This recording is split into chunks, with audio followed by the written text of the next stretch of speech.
karag-karag, welcome back to my vlog. Isang magandang umaga sa inyong lahat mula dito sa Lasak City, of course, kasing ganda din ang ating menopausal fashion destruction look, ang mga latest kaganapan. Masay mga garutay? Idibol pila? Tunga sa lapad. Pakakabog ba tayo sa mga pa-eksena na mga kandidata sa kanilang pa-departure at pa-arrival sa Miss Universe 2025?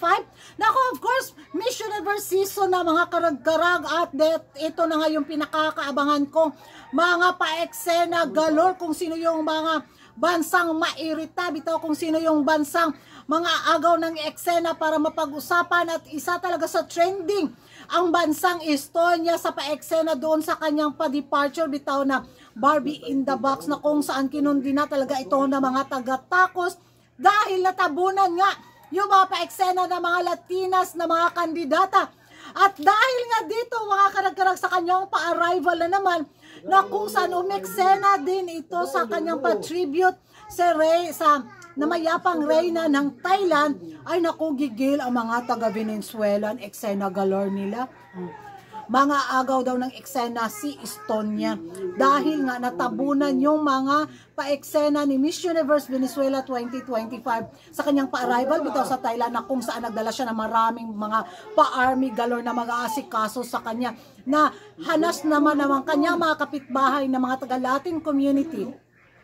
Very, very diva daw itong pambato ng Venezuela. At very thankful sila dahil kinuha daw yung spotlight ni Miss Universe Estonia.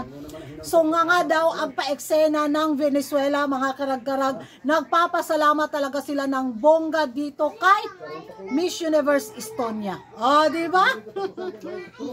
Dahil kung wala daw ang eksenang ginawa si Miss Universe Estonia, baka lagi daw pinag-uusapan itong si Venezuela. Buti na lang daw umeksena itong si Estonia, kaya natalbugan, natabunan yung mga pa-ala-diva na eksena ng pambato ng Venezuela. Sa kanyang pa-arrival nga na todo makeup galore talaga siya, at question yung pa-outfit niya na naghalaga ng 3,500 US dollar. So very diva daw ang pambato ng Venezuela. Akala mo naman daw sobrang yaman ng bansa na to. Yun yung hanas ng kanilang mga kapitbahay. So ito namang si Estonia, mga karag-karag, sana magtuloy-tuloy yung paandar niya sa Miss Universe 2025. Kailangan niyang ma-maintain ang ang paandar na to dahil umepek talaga, di ba? Dahil doon sa kanyang pa-departure na Barbie in the box, eto na pag-usapan ang pambato ng Estonia. Very, very effective ang eksena ni Estonia, mga karag-karag, at excited ako kung sino pa yung mga kandidatang gagawa bitaw ng paandar sa kanilang pa-departure. Pero pagdating naman sa Thailand is ando naman yung nila, pormahang very regal na aurahan na sabihin natin hindi naman binastos ni Estonia yung bitaw at Thailand, kasi dumating siya sa Thailand na formado naman din yung niya, pa-outfit niya, yung eksena niya. So, doon sa kanyang pa-departure sa bansa nila, ay talaga bansa nila yun kahit ano pa, magtambling-tambling pa siya sa kanyang pa-departure, wala silang magagawa kasi nasa Estonia siya. Pero pagdating niya dito sa Thailand, very queenly naman yung datingan niya.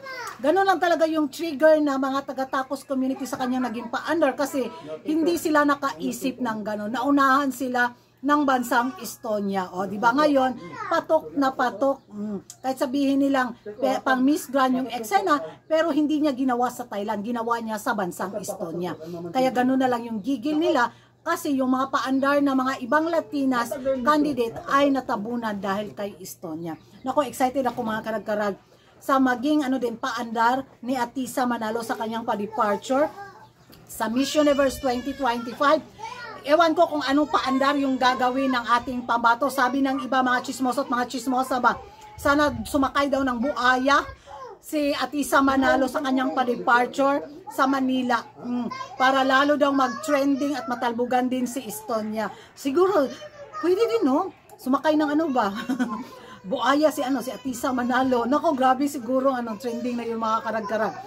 Ewan ko sa inyo kung ano yung magiging reaction ninyo na nagigigil ang mga Venezuelan fans sa naging paandar ni Estonia, maging sa pa-arrival nito sa Thailand, dahil natabunan nga ang eksena ng kanilang pambato. At ano kaya ang magiging paandar ng Pilipinas sa pa-departure ni Atisa Manalo sa Miss Universe 2025. Mag-ingay tayo sa comment section at kung hindi ka pa nakapag-subscribe sa YouTube channel ko, don't forget to like and subscribe ko, Ragan Karag, and hit the notification bell para updated kayo sa mga latest kaganapan at late na intriga sa mundo ng beauty pageant. And thank you for watching. See you in my next vlog. Bye-bye!